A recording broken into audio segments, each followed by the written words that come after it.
Estamos presentando Aula Magisterial.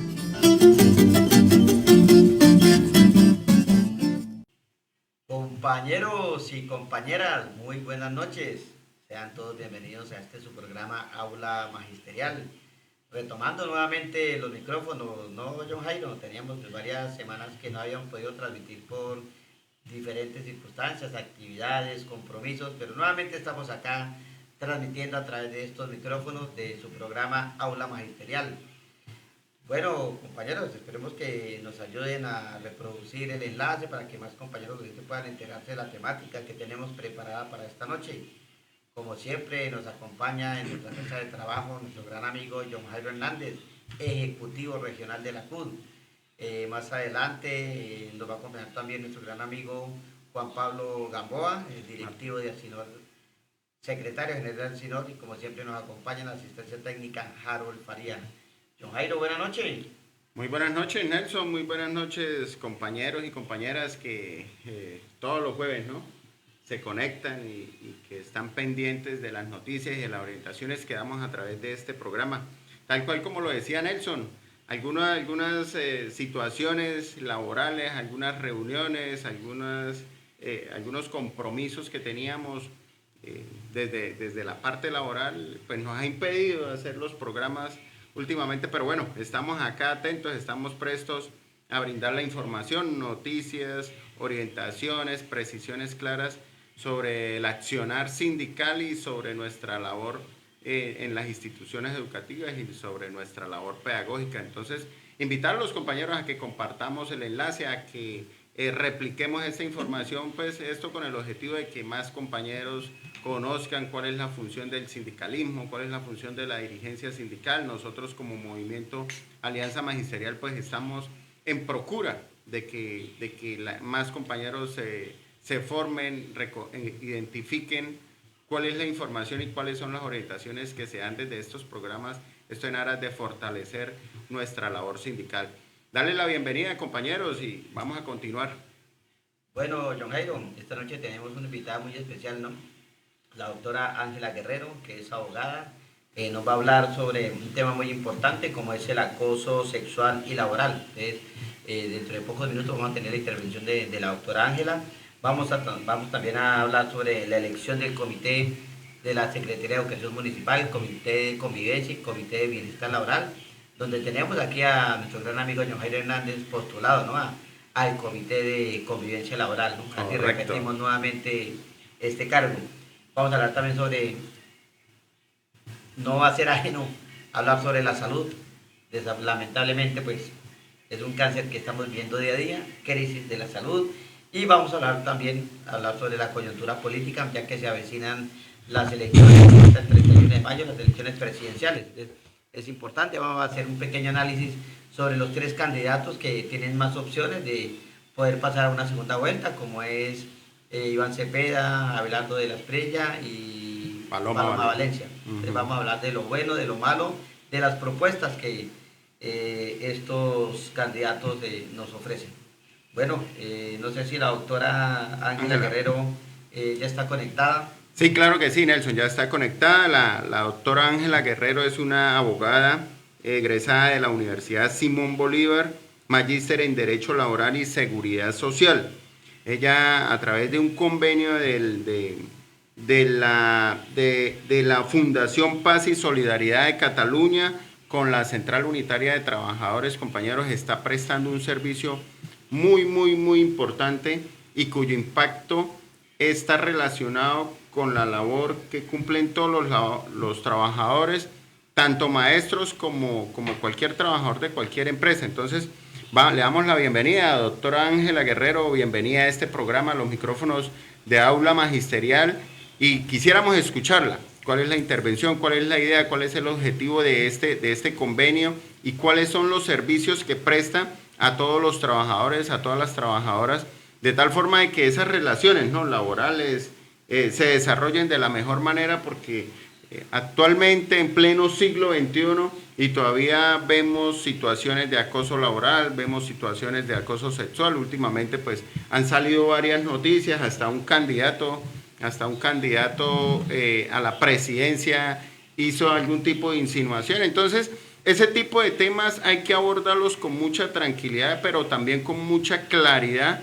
¿Para qué? Para que los afectados, las afectadas, pues logren denunciar, se les abra una ruta en la que la atención sea precisa y concisa, y no se llegue a esa tipificación de revictimizar a la víctima. Entonces, le damos la bienvenida, doctora Ángela. Muy buenas noches. Muy buenas noches, compañero Nelson y John Jairo, y oyentes que están presentes en esta hora de programa. Primero que todo, pues quiero agradecer este espacio que me han facilitado para poder conversar sobre un tema tan importante que está afectando la dignidad humana de los trabajadores, la salud mental de los trabajadores, la igualdad y los derechos fundamentales de miles y miles de trabajadoras y trabajadoras. Pues el acoso laboral, el acoso sexual y las violencias basadas en género en el ámbito laboral son situaciones que se están presentando muy cotidianamente últimamente o durante los últimos años, pero muy seguramente por miedo, por temor, por de pronto represalias, pues han callado o hemos callado como trabajadores y hemos dejado pasar esta situación sin asesorarnos, sin buscando de pronto un acompañamiento jurídico, y todo esto pues se nos puede ver reflejado más adelante en enfermedades, frustraciones que afectan mucho la salud de la persona. Entonces, lo primero que debemos entender, John Jairo y Nelson y estimada audiencia, es que el trabajo no solamente constituye un medio para obtener ingresos. El trabajo es un derecho fundamental humano que tenemos todos los trabajadores. De hecho, desde la Constitución Política de Colombia, en su preámbulo, nos establece o nos dice que el Estado garantiza el trabajo. Y por tanto, pues este trabajo debe desarrollarse en unas condiciones dignas, en unas condiciones justas, seguras y libre también de cualquier forma de violencia o discriminación.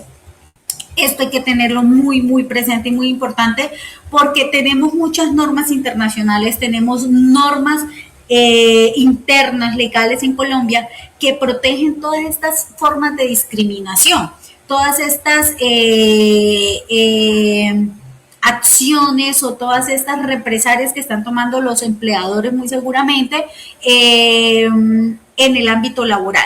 Entonces, vamos primero como a conocer la normativa internacional para entrarnos poco a poco con la normativa nacional y darles como un, digámoslo así, como un brochazo de lo que es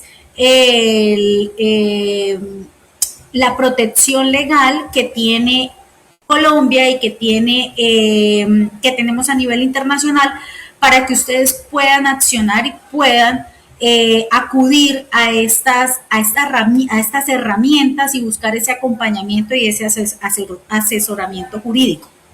Entonces, desde el ámbito internacional vamos a prestar mucha atención. Después, al finalizar, si gustan, podemos tener un espacio de pronto de preguntas para poder aclarar dudas o inquietudes. Entonces, desde el ámbito internacional tenemos la Declaración de los Derechos Humanos de 1948. Esta declaración reconoce que toda persona tiene derecho al trabajo en condiciones equitativas y condiciones satisfactorias, ¿sí? Recuerden que hace un momentico les decía que el trabajo se tenía que desarrollar en condiciones dignas, condiciones justas. Entonces ya encontramos la primera norma internacional que está protegiendo ese derecho. Y fíjense que es desde el año 1948, que de pronto muy seguramente muchos no la conocían, y es la Declaración de los Derechos Humanos. Bien. Ahora encontramos la Convención sobre la eliminación de todas formas de discriminación de la mujer. Esta convención fue adoptada por las Naciones Unidas en el año de 1979. ¿Qué nos dice esta convención? Esta convención obliga a todos los estados a adoptar medidas para eliminar la discriminación contra las mujeres en todos los espacios. Y dentro de esos espacios también se incluye el trabajo, ¿sí? Si bien es cierto, de pronto Colombia ha venido expidiendo leyes en el ámbito laboral para proteger y para continuar los lineamientos de la convención, pero muy seguramente hace falta más promulgación, o hace falta más activación, o hace falta más pedagogía para que las personas denuncien y activen todos los mecanismos que tiene el Estado colombiano. Sin embargo, sé que aún falta más. Tenemos también la Convención Interamericana para prevenir, sancionar, erradicar la violencia contra la mujer. Se conoce esta norma como la Convención de Belém do Pará. Ella establece que las mujeres tienen derecho a una vida libre de violencia tanto en el ámbito público como en el ámbito privado. Recuerden que estamos hablando que todo esto se tiene que llevar también en el ámbito laboral, porque estamos haciendo énfasis de que el trabajo se debe desarrollar en condiciones dignas y condiciones justas. ¿Bien? Hay un instrumento muy importante y supremamente especial que es el convenio 190 de la Organización Internacional del Trabajo, de la OIT. Este convenio fue adoptado en el año 2019 y fue ratificado en Colombia. Ojo a esto, porque de allí se desprende una legislación interna. Fue ratificado por Colombia mediante la ley 2365 del año 2024. ¿Qué pasa con este convenio? ¿Cuál es el fin de este convenio y cuál es el objetivo? Este convenio reconoce que toda persona tiene derecho a un mundo del trabajo libre de violencia y de acoso. Aquí no nos está diciendo que John, que Nelson, que Ángela, que del sector privado, que del sector público, que el que gana más o el que gana menos, que el que tiene un cargo jerárquico o el que tiene un cargo operativo. No, aquí nos está diciendo absolutamente toda persona en el mundo del trabajo tiene derecho a que esa relación contractual, esa relación laboral, se lleve libre de violencia y libre de acoso. ¿Bien? Este convenio entonces nos amplía la protección no solo a trabajadores formales, sino también a aprendices, practicantes, personas en búsqueda de empleo y otras formas de vinculación laboral. Es por ello, si ustedes han leído o conocen algo de la reforma laboral también, fíjense en cómo en la reforma laboral a los aprendices que ya están nuevamente con un contrato de trabajo que debe ser reconocido como un trabajador, como cualquier otro trabajador, obviamente con sus prestaciones y todo, a ellos también se les debe garantizar dentro de esa relación laboral un ambiente sano, un ambiente digno, un ambiente justo, un ambiente libre de cualquier violencia, de cualquier acoso. Por eso a ellos también les cobija esta norma o cualquier otra normativa que relacionada con violencia en el ámbito laboral les aplica también. Por eso hay que tener un debido proceso, por eso dentro de los reglamentos internos de trabajo, si estamos hablando del sector privado, tiene que estar muy bien especificado toda la normativa relacionada con este tema, cómo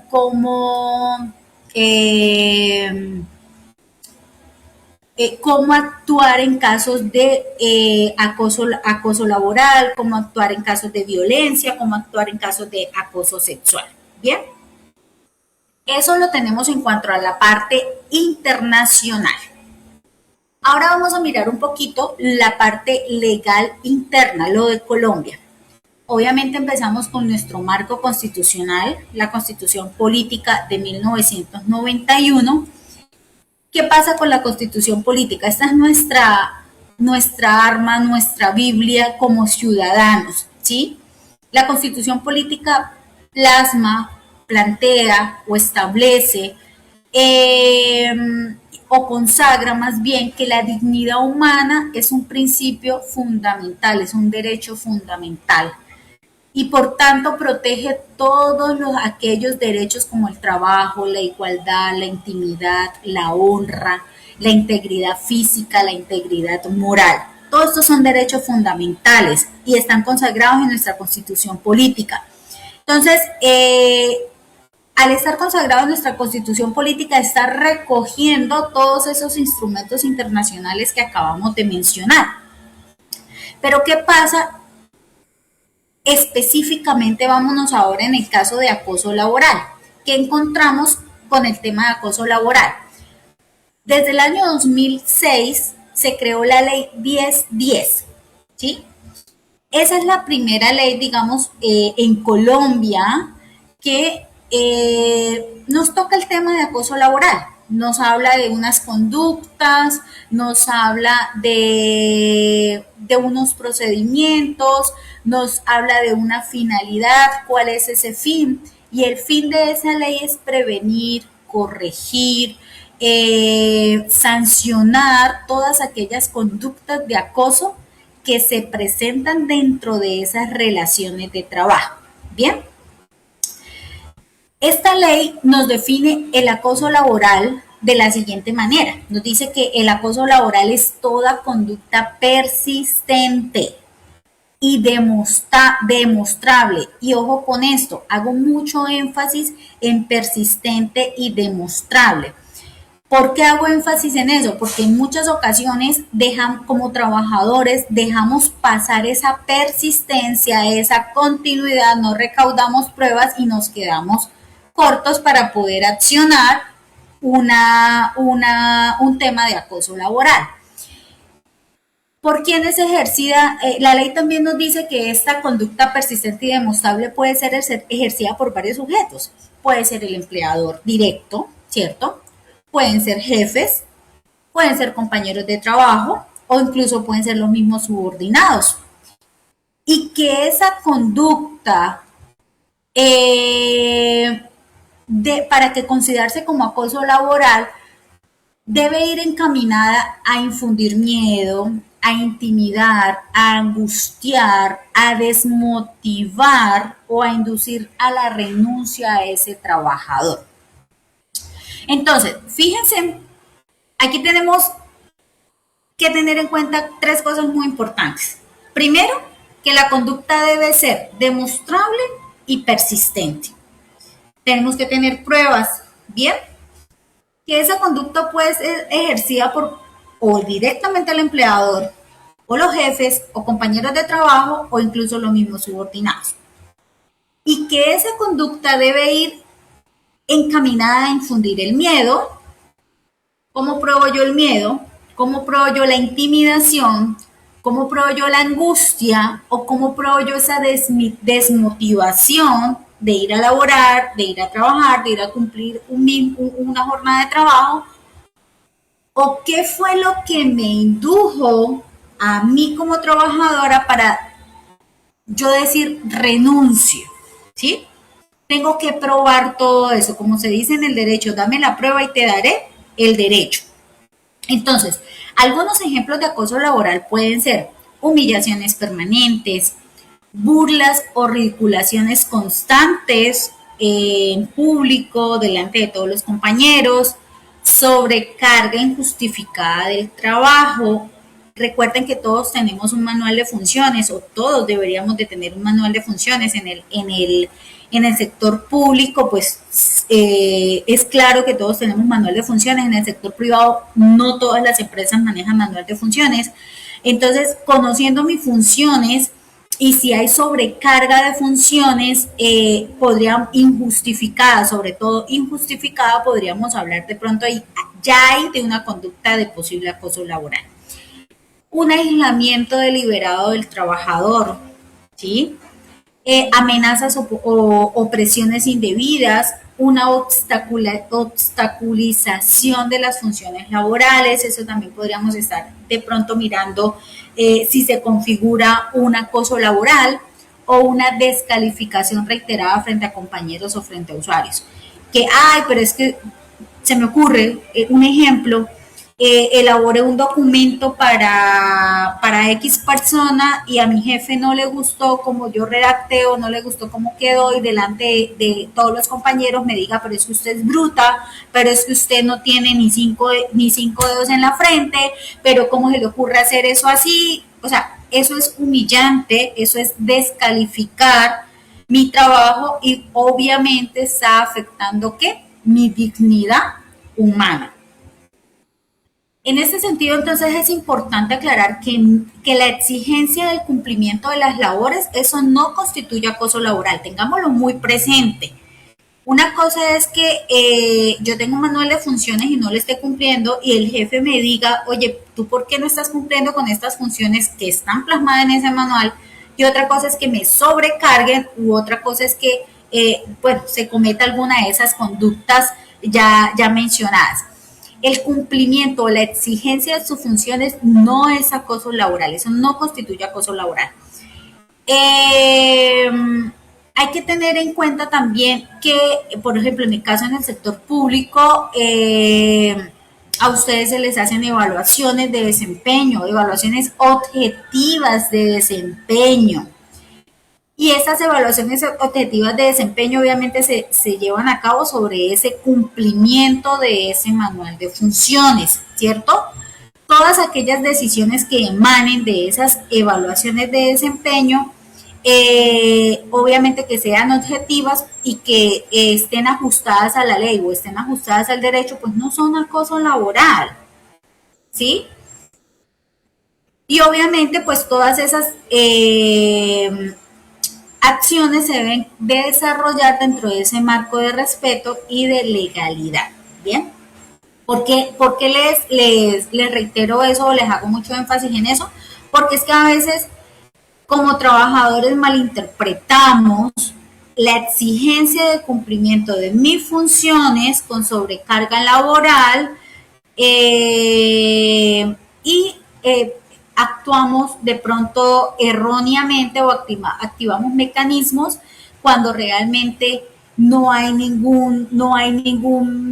ninguna conducta de acoso laboral allí, sino lo que hay es el incumplimiento de sus funciones de trabajo. De hecho, usted suscribió un contrato de trabajo en el sector privado o fue nombrado mediante acta de posesión en el sector público, pues tiene una obligación de cumplir sus funciones y de cumplir un contrato de trabajo y de cumplir una jornada y todo lo que ello desarrolla. ¿Bien?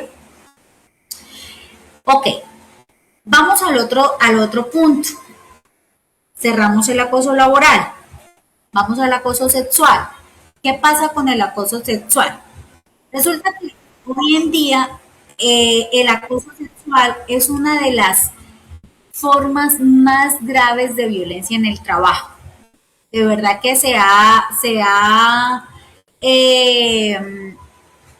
materializado mucho ya se está mostrando que el acoso sexual ha sido una de las formas, desde muchos años atrás, viene siendo una de las formas de violencia en el trabajo, pero no existía una ley como tal que ya no lo regulara, que ya nos dijera, oiga, mire, esto es acoso sexual, aquí están los mecanismos que usted puede activar cuando se sienta víctima dentro de ese contexto laboral, qué puede hacer, cuáles son sus derechos, cuáles son sus garantías. No existía, ya tenemos esa ley. El acoso sexual ocurre cuando una persona realiza conductas, comentarios, insinuaciones, solicitudes de favores sexuales o comportamientos de naturaleza sexual no deseados que afectan mi dignidad como persona o que me generan un ambiente hostil, un ambiente intimidante o un ambiente ofensivo, ¿sí? Como por ejemplo, ¿cómo pueden manifestarse esas conductas? Un compañero de trabajo que de pronto vía WhatsApp, bien sea dentro del ámbito laboral o fuera del ámbito laboral, me esté haciendo insinuaciones respecto a comentarios de mi cuerpo, respecto a mi apariencia física, que me haga propuestas sexuales no deseadas, yo no las estoy consintiendo, que me haga invitaciones a tener actos sexuales y yo no los estoy consintiendo, mensajes, llamados o fotografías con contenido sexual, que me envíe de pronto una fotografía de desnudo o desnuda, porque pues a ver, estos acosamientos sexuales no solamente vienen de parte del hombre a la mujer, hay que reconocer que también la mujer puede generar estos actos de acoso sexual. Entonces, esta ley no solamente protege a las mujeres, esta ley protege a todos los trabajadores independientemente género, raza, sexo, religión, ¿cierto? No hay discriminación. Contactos físicos indebidos.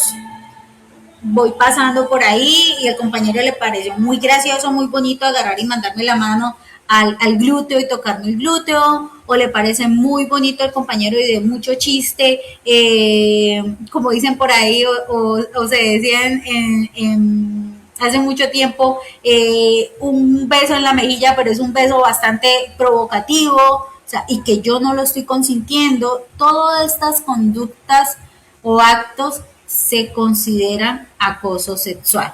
Si usted mujer, si usted hombre lo consiente, pues debe demostrar, ¿cierto? Es importante comprender que el acoso sexual no depende de la intención del agresor, sino del impacto que le genera a la víctima y de la ausencia del consentimiento. ¿Bien?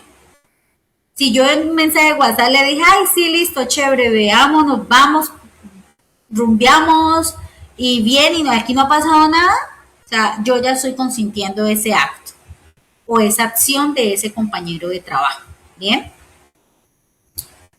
Ok, en Colombia estas conductas pueden generar consecuencias laborales disciplinarias e incluso también penales. En los reglamentos internos de trabajo, con la reforma laboral se estableció que las empresas en el sector privado y también pues en el sector público deben de establecer políticas en caso de cero tolerancia a los casos de acoso laboral, acoso sexual y violencia de género. O violencia contra la mujer o violencia de género. Es por ello que debe estar plasmado dentro del reglamento interno de trabajo esa política, o si no la plasma, establecer cuáles son los mecanismos, cuáles son las vías o que la empresa cuenta con esa política, los procedimientos, la ruta de atención, cómo activar esa ruta de atención, las garantías que tiene la víctima, las consecuencias para el victimario. De hecho, ustedes muy seguramente habrán escuchado un caso muy reciente sobre temas de acoso laboral en el canal RCN, ¿sí? Separaron del ámbito laboral a aquellos dos trabajadores que tuvieron que haber entrado en un proceso de investigación para poder establecer si realmente esa conducta se dio o no se dio dicha conducta. Bien. Sí que eso puede ser una causal de terminación de contrato de trabajo y eso hay que tenerlo muy presente para abstenerse a realizar estos actos o estas conductas. Ahora, hablar de violencias basadas en género, hay que tener en cuenta que las conductas son acción u omisión dirigido contra una persona debido a su género, ¿cierto? Y la identidad de género u orientación sexual y que tiene como efecto limitar los derechos o generar desigualdad. Eso es lo que tenemos que tener presente. Estas violencias pueden afectar principalmente a las mujeres, pero también pueden recaer sobre personas con orientaciones sexuales, y eso se los decía hace ratico, o contra identidades de género diverso. Entonces, dentro del ámbito laboral vamos a encontrar violencias basadas en género y pueden ser discriminación salarial, pueden ser obstáculos para ascensos, pueden ser exclusión de espacios de decisión, comentarios sexistas, estereotipos de género, acoso sexual, violencia psicológica o violencia simbólica, ¿sí? Profe Ángela, Señor. tenemos algunas preguntas por parte de los compañeros y compañeras que nos están viendo a través del Facebook Live. Hay una pregunta y quiero que me colabores en 3 minutos, muy puntual, en dar respuesta. Hay 2 preguntas, yo le voy a hacer la primera, ahorita el compañero Nelson le hace la segunda. ¿Cuál es el elemento o cuál es el precedente o el pensamiento que tiene una docente o un trabajador o una trabajadora para no denunciar? O sea, una persona está siendo acosada laboralmente y cuál es el miedo, cuál es la prevención que tiene esa persona para no denunciar. Esa es mi pregunta y la otra pregunta Nelson se la va a hacer. Bueno, mire, espere, le respondo primero la suya, John, ¿sí? Okay. Muy cortico, muy cortico. Okay. No porque no sea importante, sino porque es que tenemos que abordar otras temáticas, mi profe, entonces Claro. A veces es miedo, temor a denunciar porque le pueden cancelar el contrato, porque a veces no tenemos un contrato a término indefinido y estamos de semestre en semestre renovando contrato y nos da miedo denunciar porque se termina el contrato y sabemos que si denunciamos no nos lo vuelven a renovar. A veces por represalias, porque el rectora toma represalias contra nosotros.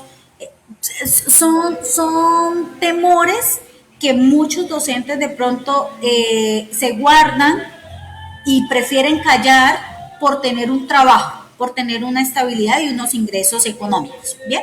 Listo, perfecto. Doctora Ángela, buenas noches. Mi pregunta es, ¿a través de qué medios podemos tomar evidencias de un supuesto acoso laboral o sexual? Mire, hoy en día con muchos, WhatsApp, videos, testimonios,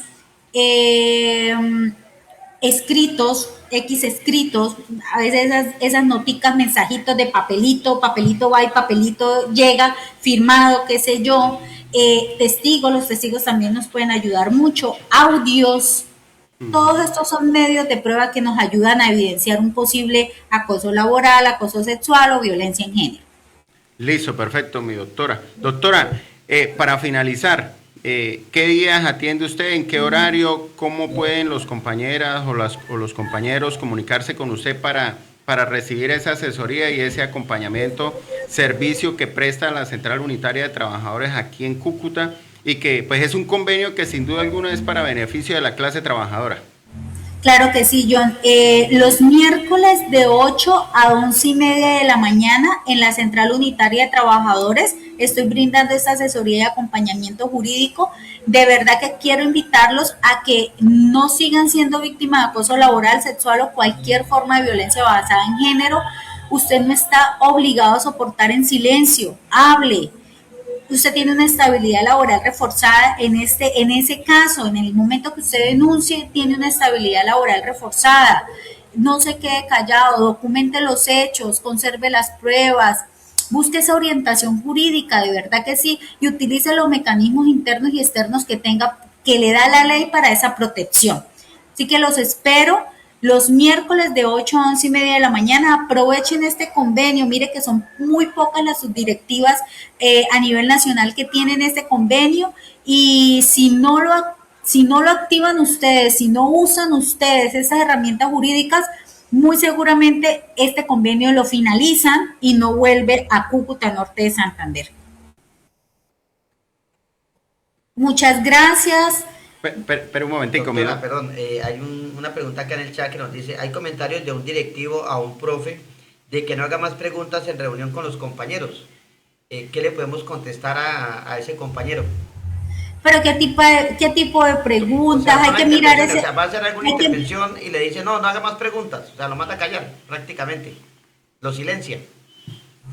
bueno, hay que revisar también el contexto, ¿no? Qué tipo de preguntas, de qué temas se estaban hablando, si son preguntas relacionadas con sus funciones, con las actividades que están desarrollando, aunque sí es reiterativo esa acción verbal y depende de lo que sea, pues podemos mirar si se enmarca de pronto dentro de una conducta de acoso laboral como humillación. Muchísimas gracias, doctora Ángela Guerrero, de A verdad, usted, muy, muchas gracias muy, por la muy, muy invitación. importante la información y esperemos que pues En las otro compañeras programa, y ¿no? los Pueda tener compañeros... otro programa más adelante. Sí, sí, claro que sí, la vamos a volver a invitar. Bueno, mi doctora, Claro, que esté con muy mucho bien y una gusto. feliz Estoy aquí noche. acompañando. Hasta luego. Gracias, Feliz doctora noche. Ángela. Igualmente, feliz noche. Bueno, le damos la bienvenida a nuestro compañero y amigo Juan Pablo Gamboa, directivo de Asinor. Martínez, hijo de pucha. Martínez. Juan Pablo, buenas noches. No me expropie de mi padre. Sí, sí. No me expropie de mi padre. ¿Cuál es esta? Ya, ya, abre. Ahí, sí. Vamos a ver si se puede acá. Mejor todavía. Bueno, un saludo para las compañeras y compañeros que están observándonos y escuchándonos en nuestro programa Aula Magisterial de Alianza Magisterial. Muy interesante los planteamientos de la doctora, la abogada. Yo creo que sí tenemos que defender nuestros derechos. Sí. Los rectores no son nuestros patronos, aquí ya lo hemos dicho. Nuestro patrono se llama Secretaría de Educación. Sí. ¿Quiénes son los rectores? Son nuestros compañeros, también docentes, en rol de directivos docentes, que tienen la potestad de administrar una planta de personal dada por la ley 715 que esperamos que vaya a tener entierro de cuarta categoría en un futuro no muy próximo, porque ya está aprobado el acto legislativo que modifica nuevamente el reparto de las transferencias, y cuando se dé la reglamentación, la ley de reglamentación de las transferencias, necesariamente la ley 715 va a morir.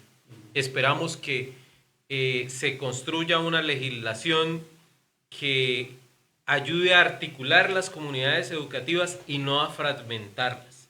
Los rectores de la década de los 80, de la década de los 90, hasta antes de la llegada, aquí a algunos compañeros les molesta de que se hable de política, pero hay que hablarlo, hasta antes de la llegada de Pastrana al poder, de Uribe al poder, de Santos al poder, de Duque al poder, construyeron una legislación educativa que es precisamente esa. Entonces hay compañeros que se molestan a veces porque no habían aumentos salariales, se molestaban porque hay mucha papelería en las instituciones, se molestan porque los directivos docentes de alguna manera los amedrantan, o si se quiere llegan a configurar persecución, acoso y demás. Pues es que hubo legislación que crearon esos personajes que facilita ese proceso. Hubo legislación que crearon esos personajes, uno de los temas hoy es político también, que permite que ya no tengamos 28 estudiantes por aula, 30 estudiantes como tuvieron esos profes de la década del 80 y del 90, sino tengamos 45 y 50 estudiantes por aula, que en su momento les molestaba porque había que ir en contrajornada. ¿Sí? Porque habían creado un decreto que era el 1850 de esa misma época, compañeros. Entonces, aquí uno tiene que ser consecuente de entender lo político.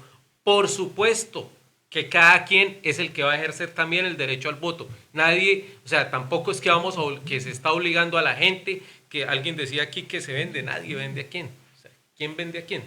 Sí, nadie vende a nadie. Una compañera decía ahí que se vende. No, el voto, yo creo que ningún maestro vende el voto. En Colombia muchas personas venden el voto, ¿sí?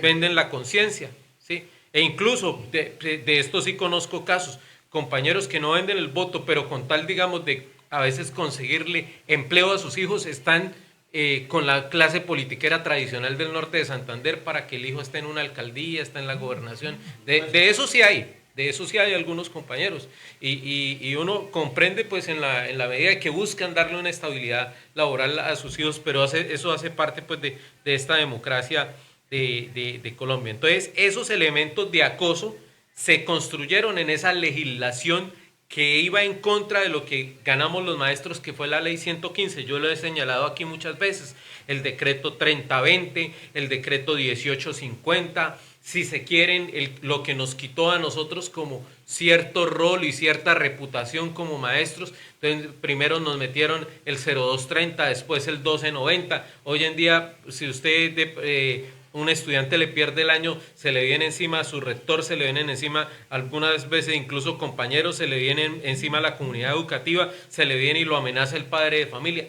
¿Quién creó esa legislación, compañeros? ¿Qué partidos políticos crearon esa legislación? ¿Qué políticos crearon esa legislación? ¿En qué gobierno se creó esa legislación? Eso es una cosa que tenemos que reflexionar mucho, compañeras y compañeras, porque algunos nos escriben enojados como dirigentes sindicales, pero ¿qué pasa que no hacen? Bueno, ¿y qué elegimos? Sí, ¿qué elegimos? Y también no se puede perder algo que hemos valorado aquí mucho, la independencia y la autonomía, porque a veces eligiendo lo que podríamos llamar gobiernos de ciertamente afines, amigos a la clase trabajadora, también hay que exigirles, como es en este caso particular un elemento que también está en la agenda de hoy día, que es lo de la salud. Lo de la salud no nos ha funcionado bien, hay múltiples variables para ver. En la semana anterior veíamos cómo el nuevo superintendente de salud va a una bodega de medicamentos, creo que esto es en Bucaramanga,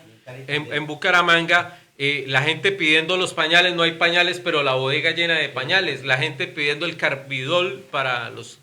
Sí, y entonces al ratico se aparece, porque es que este país lo manejan algunos personajes de una forma que realmente produce asco, que en otra democracia no existiría, ¿sí? Entonces yo no sé, porque tengo ahorita, estoy casi listo para viajar ahorita, que tengo que hacerlo, pero yo no sé qué iremos a hacer, o si hay compañeros que sean partidarios, si viene la destripada de FECODE, que promete Abelardo de la Espriella, que él sí va a destripar a FECODE. Esa destripada de FECODE puede ser, compañeras y compañeros, que nos maten a nosotros como dirigentes sindicales. Sí, a veces no dimensionamos, eso no es democrático. O sea, en un país democrático, en Francia, en Alemania, así el presidente sea de derecha, jamás va a decir que van a destripar a los del sindicato de la Volkswagen, que van a destripar al sindicato de maestros de Canadá. Por más de derecha que sean, no van a plantear eso que plantean, ¿sí? Que para mejorar la educación, miremos el caso, por ejemplo, de Francia, o miremos el mismo caso en Eslovenia, que también hay una cuestión muy buena de educación, sobre todo en educación superior, o en Dinamarca, en Noruega, a ver si van a plantear una cosa de bonos escolares. Paloma Valencia. Sí, que es lo de la señora Paloma Valencia, sin importar si está el centro, si está a la izquierda o si está a la derecha, pues hay un respeto por la educación, y se ve que la educación es un motor para el desarrollo del país, ¿sí? Obviamente apoyan que haya empresas privadas, pero mire, compañeros, acá está Harold, que grababa, mañana hay un encuentro con directivos de los distintos municipios de Asinor, y una de las cosas que yo planteo en el mensaje que envío es ¿por qué tanta preocupación por los colegios privados? Es que la pirámide poblacional se está invirtiendo. La demografía indica que en los últimos años la natalidad está disminuyendo, es decir, las parejas tienen menos hijos. Y esto afecta a colegios oficiales, nos afecta a nosotros como educadores oficiales, pero está afectando, y lo señala Julián de Subiría, que tiene mucha reputación en Colombia, cómo se están cerrando colegios en Bogotá. Entonces, la jugada no solamente es acabarnos a nosotros en lo público, sino fortalecer, porque ese es el fortalecimiento y la forma de mantener una educación privada que está cerrando colegios por decenas, no por uno, por dos, por tres, porque es que esa tasa de natalidad está disminuyendo, la pirámide, lo que se llama la pirámide demográfica, se está invirtiendo, es decir, estamos pasando de tener la mayoría de población en infancia y en juventud a tener una población tampoco en vejez, pero sí lo que podríamos llamar madura, ¿sí? En una franja de 30, 40 años, pero vamos a llegar en el momento, o sea, esta tendencia seguramente va a continuar. Entonces estamos en un momento para que haya una voluntad política, John, ¿sí? De modificar, por ejemplo, el 30-20. No van a modificar, si gana Abelardo o si gana Paloma, no van a modificar el 30-20. Es más, van a modificar el 0277 para que volvamos a ir en las tardes. ¿Cuál sería la consecuencia de no modificar esa reglamentación, Juanpa? Sí. Al haber baja natalidad, dentro de 5 años, ¿qué va a pasar con el magisterio? Van a venir despidos. ¿Sí? ¿Quiénes se van a ir primero, compañeros? No nos gusta esto, los compañeros provisionales, que no hay estabilidad laboral, pero quienes somos del 1278, léanlo bien. Nos podrían decir, compañero John, en Cúcuta no hay cobertura, lo necesitamos en Buenaventura que sí hay cobertura. No, yo no me puedo ir. Ah, bueno, muchas gracias. Se le pase, reclame su liquidación, vamos a arreglarlo y que le vaya bonito. Esa es la realidad. Con los compañeros del 2277, ¿cómo es? El decreto es mucho más estable, pero ellos ya quedará un 20% de maestros. Sí, que queda. La cosa es así de seria. La cosa es que la privatización viene. O sea, ¿qué político no se está sobando las manos por acá de esos mismos que han manejado la salud, porque es el mismo manejo, por montarse un colegio y pagarle 1.600.000, porque ahí en el que está de asesor de Paloma Valencia es quien se robó Agroingreso Seguro? ¿Sí?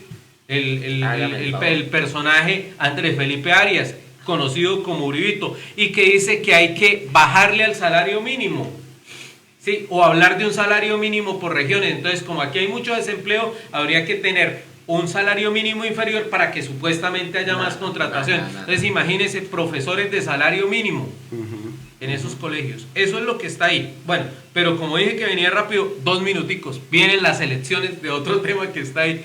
Vienen las elecciones para comité de convivencia en la Secretaría y comité de bienestar laboral en la Secretaría de Educación de Cúcuta. Ahí tenemos que estar también pendientes para mirar cuándo va a ser ese proceso en la Secretaría de Norte de Santander, porque esos espacios hay que tenerlos, compañeros y compañeras. Yo quiero resaltar el gran trabajo que ha hecho nuestro compañero John Jairo Hernández y la compañera Estela Mendoza en el Comité de Convivencia Laboral. Realmente ese comité lo revivieron los compañeros. O sea, no es un saludo a la bandera como era antes, que estaban, porque sí, la norma dice que hay que crearlos, ¿sí? De papel, se firma, se llegan casos y no se resuelve nada. Ahí se ha intentado obrar con soluciones de fondo para las problemáticas que tienen de convivencia en las instituciones educativas los profesores. Y más de una vez han tenido que pues entrar en contradicción con compañeros también directivos docentes. Y también hay que buscar, porque también han buscado soluciones. Tampoco se trata de un comité para la pelea y la revancha, pero han hecho un trabajo de tal manera que ese comité, me consta, se ha dignificado y funciona. Ahora, hay que apostarle para que el Comité de Bienestar Laboral haga lo propio, porque hay incluso recursos que deben invertir las secretarías de educación en planes de mejoramiento, en planes de bienestar. Entonces, que eso realmente se materialice. Llevamos un compañero maestro del 1278 con muchas ganas de trabajar, como es el compañero Hugo Contreras.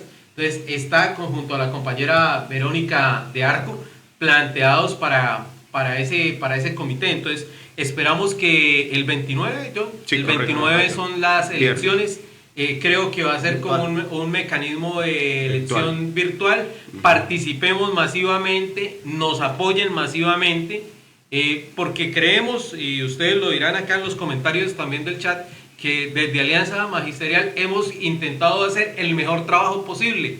Como seres humanos seguramente habremos cometido también yerros, equivocaciones, porque no somos un grupo de dioses ni de ángeles, pero hemos intentado siempre como que nuestro rol sindical realmente sea en favor y en impacto del magisterio y de sus familias, y obrando con algo muy importante que quizás es nuestro plus aquí, en autonomía y en independencia sindical frente a quien sea el patrono, tanto a nivel de alcaldía, tanto a nivel de gobernación, como incluso a nivel de presidencia de la República. Eso no obstante de que uno tenga el punto de encuentro con quienes dirigen en algunos asuntos, pero en los que tiene que ser crítico, lo seremos. Muy bien, Juan Pablo, excelente el análisis, sin duda alguna.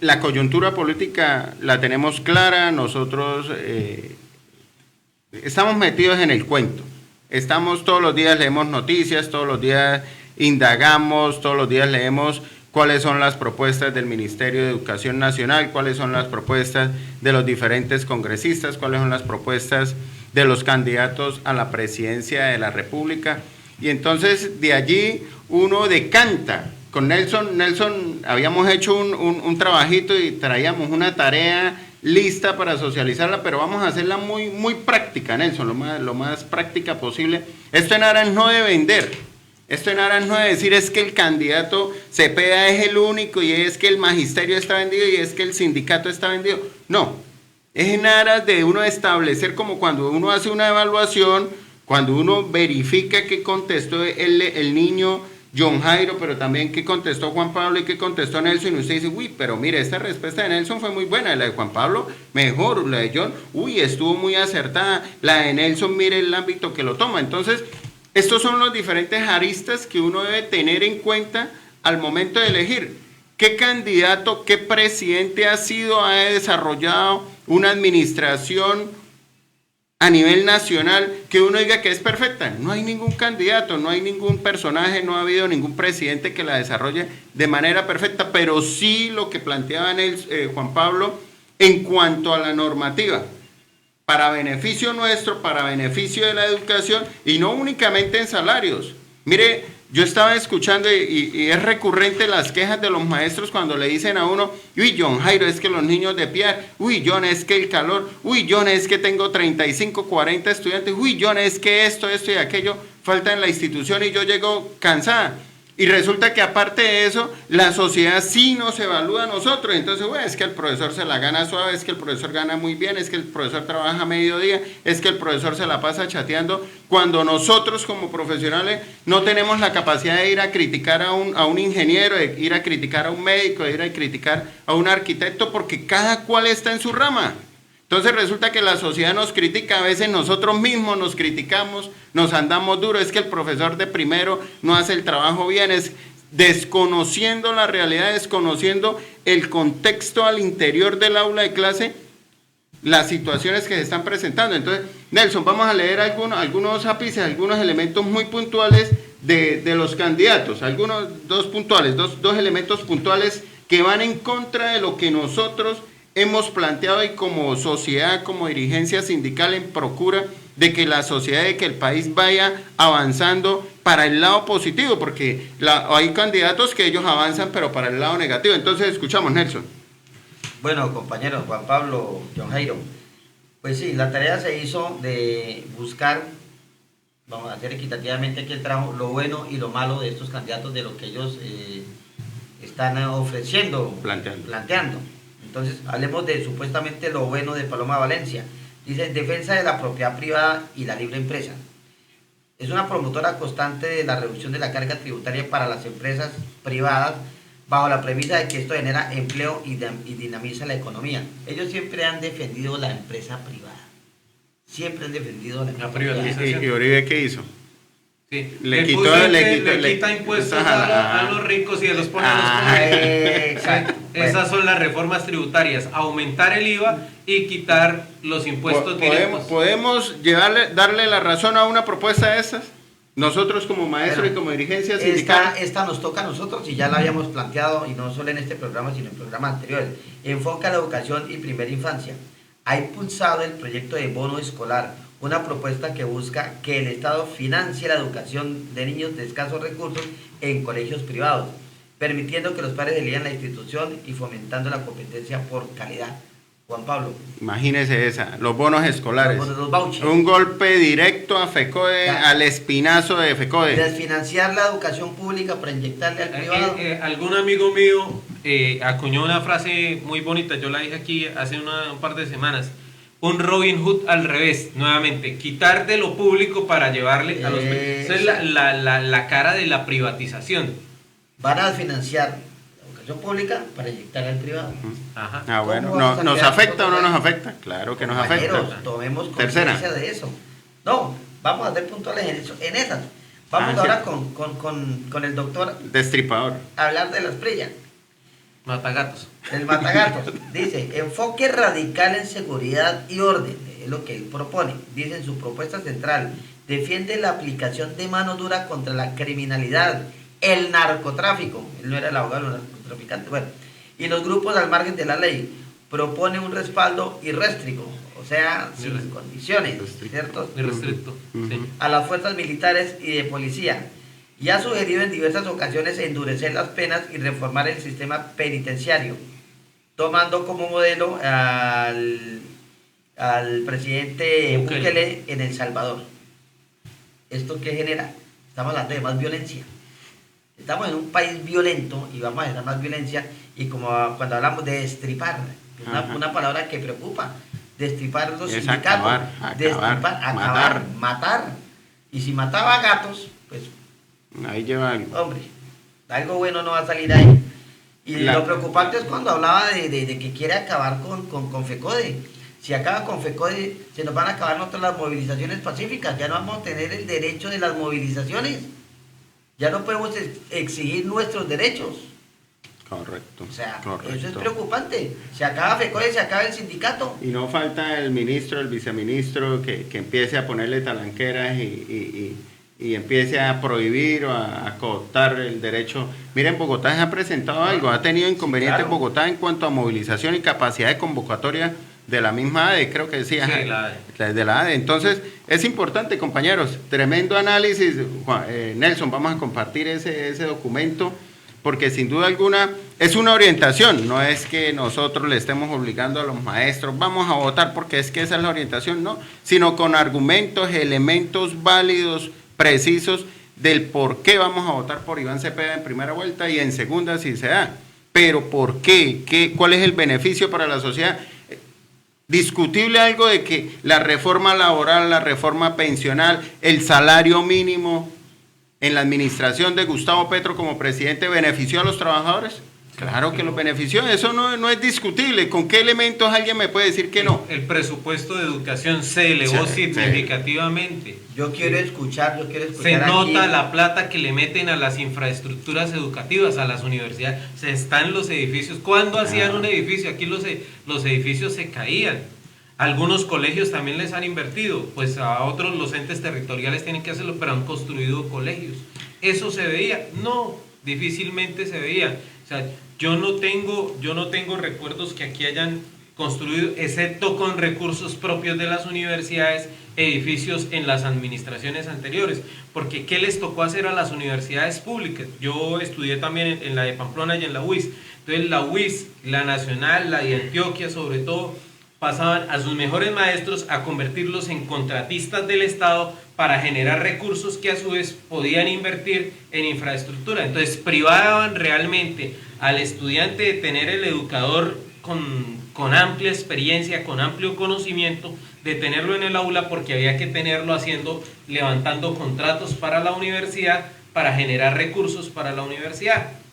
Entonces eso es muy complicado. Mire el miedo que había cuando se iba a subir el salario mínimo, ese 20% de los despidos masivos. Yo no vi ningún despido masivo en ningún lado. Yo no vi despidos masivos. La inflación. que se iba sí, iba a crecer, pero hay que ver Pero otras, no es el punto. pero no al punto que planificaban. Iba a crecer este año. ¿Por qué va a crecer?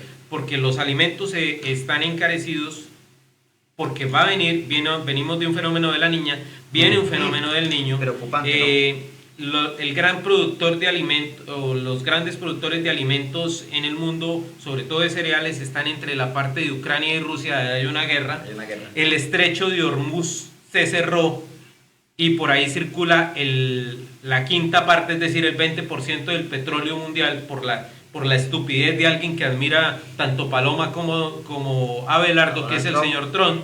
Entonces, los iraníes cerraron el estrecho de Hormuz. Entonces, el precio del petróleo pasó de un poco más de $60 a más de $100 el barril. Entonces, en un país que no lo desarrollaron tampoco los gobiernos anteriores, pues muchos de los productos son importados, entonces se disparan. Incluso la gasolina que se produce en el país, que se produce por supuesto, pero no alcanza a satisfacer el mercado nacional y hay que comprar gasolina a un precio elevado y los derivados del petróleo, entonces eso encarece. Habían bajado la gasolina como $1,000 y la tuvieron que volver a subir. La gente dice, uy, pero qué malos. Claro, el petróleo pasó de $68 el barril, alcanzó a estar a $113 el barril. Sí, casi el doble. Entonces, eso tiene unas implicaciones, sobre todo en las mercancías importadas, pero pronosticaban dólar a $10,000, ¿sí? Porque nos íbamos a volver a Venezuela, igual que Venezuela, y el dólar estaba a $10,000. Y además, admiran a Milei. Y la carne de burro. Si muchos les produce escozor, y con razón, lo ocurrido en Venezuela por la vía de la izquierda, pues produzcanle escozor lo que vive Argentina comiendo carne de burro después. Creo que nos está viendo la compañera Ruth que estuvo en Argentina y conoce. Argentina y Uruguay son muy conocidos incluso a nivel global por la producción de carne, o sea, una carne uruguaya que usted se coma, una carne argentina, muy fina, ¿sí? O sea, no es cualquier corte de carne. Y hoy en día esos argentinos están consumiendo carne de burro. Los pensionados, los trabajadores, el salario no les alcanza. La hermana de Milei se robó la plata de las medicinas para la tercera edad. Eso es lo que están acá, las empresas están quebradas y están votando a los trabajadores. Entonces ese es el análisis, ¿no? A los universitarios les quitaron presupuesto, a las universidades públicas, que quiera estudiar que pague. Esa es la lógica. Totalmente. Compañeros, para reflexionar, mire lo que se ganó en este gobierno: el derecho a concursar anualmente por el ascenso. Eso se ganó en este gobierno. Anualmente podemos ascender. Eso fue en este gobierno. En los gobiernos anteriores de derecha, mire todas las trabas, que videos, que una cosa, que otra, y la mayoría perdía, no pasaba. Y demorábamos 2 años o 3. Ahorita, durante el proceso, poder concursar anualmente para poder ascender. Con un decreto. Que duraría lo que dura un dulce en la puerta de una escuela. Exacto, cuando si la derecha lo quitan. Se acaba ese decreto. Se acaba. Bueno, compañeros, ahí dejamos. Esto es de análisis, de reflexión, y sin duda alguna cada cual tendrá su criterio. Es respetable, totalmente, nosotros respetamos, pero creemos que nuestra responsabilidad como dirigentes sindicales, que tenemos a cargo una cantidad de maestros que nos siguen, que nos preguntan, que nos solicitan orientaciones en este aspecto, por eso la damos personalmente, por eso tomamos tiempo del programa radial, que en otro programa otro dirigente sindical diría, no me interesa eso, y que los compañeros voten por el que quiera. No, nosotros aparte de las orientaciones sindicales, también estamos formando a los compañeros, buscando esos elementos álgidos, importantes, y cuyas decisiones nos pueden repercutir. Entonces, en ese sentido es que hacemos ese análisis y esperemos que sea lo mejor para Colombia, que esperemos que no se cometan tantos errores como en el gobierno de Gustavo Petro, algunos errorcitos por ahí, pero sí creemos y tenemos la convicción de que esto puede ser mejor. Bueno, compañeros, creo que nos faltó... No, espera. Vamos, listo. Los saluditos. Sí, vamos a dar los saludos. Bueno, vamos rápidamente los saluditos. Luis Alfonso Agudelo nos saluda, Carlos Torres, Ruth Pineda, Lina Rosa Castro, un gran saludo, Marlon Durán, Alba Rodríguez, Lady Landino, Margarita Carvajal, María Pérez, Vicky Peña, una gran compañera, un gran saludo Vicky, Elizabeth Flores, acá Fundar Tumbo Sardinata, Elsa, la profe Nayibe Contreras, Virginia Flores, Daisy Galvis, Elizabeth Madariaga, Dora Neila Palacios, Ciramparo Melo, una gran compañera también, un gran saludo, Lauris Rodríguez, ¿quién más por acá? Gloria Leal, Darío Hernández, Carlos Torres, Luis nuestro Quintero, delegado, Margarita Carvajal, Cristina Mercedes Hernández, dirigente sindical en Pamplona. Yoya Espinosa, Gloria, una gran amiga y compañera, excelente. Edgar Salas que también está pues de candidato. Felicitamos pues por su postulación. Cristina Mercedes Hernández, ¿no? Pamplona, sí. Busquemos las rimas presidenciales.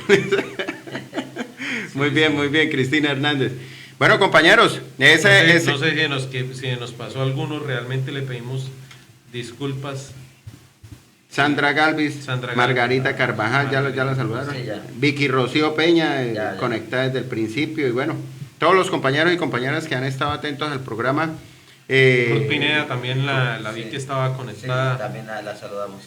Bueno, entonces, compañeros y compañeras, recordar el 29 de mayo son las elecciones de los comités de convivencia laboral y de bienestar laboral. Eso será de manera virtual. Habrá un enlace para votar por el comité de convivencia y otro enlace para votar por el comité de bienestar laboral. Nosotros igualmente estaremos ahí atentos a través de los grupos de WhatsApp, dando las orientaciones y cualquier novedad, cualquier inquietud que puedan tener, pues con mucho gusto estaremos aquí para orientarles y solucionar cualquier situación. Bueno, compañeros, de verdad desearles buena noche. Sé que la mayoría de los docentes están contentos, están felices. Llegó retroactivo, llegó platica, entonces felicitarlos, ¿no? Estamos esperando el retroactivo del departamento, ¿no? Del departamento. Que deberías de haberlo pagado. Creo que entre Sí, mañana, los dineros, posiblemente mañana. no, ellos sacaron un comunicado ahí. Sí. Ok, la otra semana entonces posiblemente. Se hace la presión y se hace la gestión, ¿no? Se ha seguido presionando, sí. La vaina es que eso no está reglamentado, ¿no, Juan Paí? Toca en la próxima negociación colocar cuáles son los tiempos, porque, por ejemplo, el municipio y el departamento pueden pasar del 2 o del 3 de cada mes, de inicio de cada mes. O sea, ¿qué quiere decir? No pueden pasar el próximo mes, en junio, no pueden pasar del 1 o del 2 de junio para pagar el salario de mayo. Dice la norma que una vez le gire la nación, tienen una serie de días hábiles para, generalmente la nación está girando ahora el 26, es decir, 28, 29, 30, ellos deben estar pagando. Uno entiende que hay novedades, sí, que hay novedades, pero es que con este tema ya llevan bastante tiempo, sí, bastante tiempo, para salir a última hora y decir, no, es que tenemos 500 novedades, sí, no entienden. Seguimos ahí en la exigencia. De todas maneras, sí estuvimos en la exigencia, porque a veces es como si no exigiéramos. Ahora, decir nos vamos ya a una movilización, nos vamos a un paro, eso tampoco es tan fácil. Sí, no podemos tener salidas en falso. Sí, sin duda alguna el departamento y el municipio tienen que pagarnos el retroactivo. Claro. Pero tenemos esa herramienta, pero no podemos, de una quemarla, y más con el rol que han venido dando los entes de control. Incluso por ahí ya Sinor dio respuesta a la Secretaría de Educación acerca de la circular que pide que el ausentismo. Bueno, Juan Pablo, desearle un feliz viaje, va para Bogotá, va a ser un trabajito muy importante, una representación, entonces desearle los mejores éxitos y que le vaya muy bien, hermano. Trae donas. Trae donitas. Bueno, compañeros, de verdad, desearle una feliz noche. No olvidemos este 29 de mayo apoyar a nuestro gran amigo John Jairo Hernández. Solamente para los compañeros del municipio de Cúcuta, ¿no? O sea, los que están adscritos a Cúcuta son los que pueden votar. En el departamento, si usted trabaja en Villa del Rosario, Los Patios, el Zulia, no pueden votar, solamente... Claro, John claro. Jairo, una pregunta, ¿tienen que estar sindicalizados o no? No, eso es okay. ser docente, estar activos y que estén laborando en la Secretaría de Educación del municipio. ¿Eso por qué? Porque cada ente territorial, cada secretaría debe conformar, de acuerdo a la ley 1010 del 2006, debe conformar los comités. Esos comités que, y bueno, se fue Juanpa, le deseamos los mejores éxitos. Esos comités de convivencia laboral son los que tratan cualquier tipo de situación que esté afectando la convivencia, la armonía en el ámbito donde desarrollamos nuestra labor. ¿Sí? Por ejemplo, que Nelson está haciendo comentarios, que Nelson como rector está diciendo dando algún tipo de orientaciones que están fuera de la norma, que de pronto no me deja hablar, que de pronto se refiere a algún docente de manera despectiva. Entonces, todo ese tipo de situaciones son tratadas en el comité de convivencia laboral. Yo tengo ¿Sí? experiencia de un caso de eso, John Jairo. Cuando estábamos en esta famosa pandemia que hacíamos sí. reuniones vía virtual, Sí. y apenas un compañero iba a tomar la palabra automáticamente. Claro, y ese compañero era yo. Ese compañero. Está muy cerca el compañero. Sí. O sea, cuando uno pedía la palabra, eso fue en pandemia. Y aparte de eso, Nelson, mire, y eso fue reiterativo. Sí, claro. Segundo, la evaluación de desempeño que me estaban aplicando en ese momento, yo pasé un protocolo, lo diligencié y demás, y resulta que el compañero coordinador y directivo, ellos dijeron, no, John, es que en pandemia como no se hizo nada, toca dejarle la misma nota. Yo le dije, muéstreme cuáles son los argumentos. Y muchas veces uno desconoce la norma. Resulta que eso tiene un segundo calificador, seguro que le puede garantizar a usted una evaluación coherente, no subjetiva, porque es que a veces el directivo dice, es que Nelson es el que habla del sindicato a mí, a veces no, a mí no me gusta el sindicato, entonces vamos a rajarlo y vamos a andarle duro.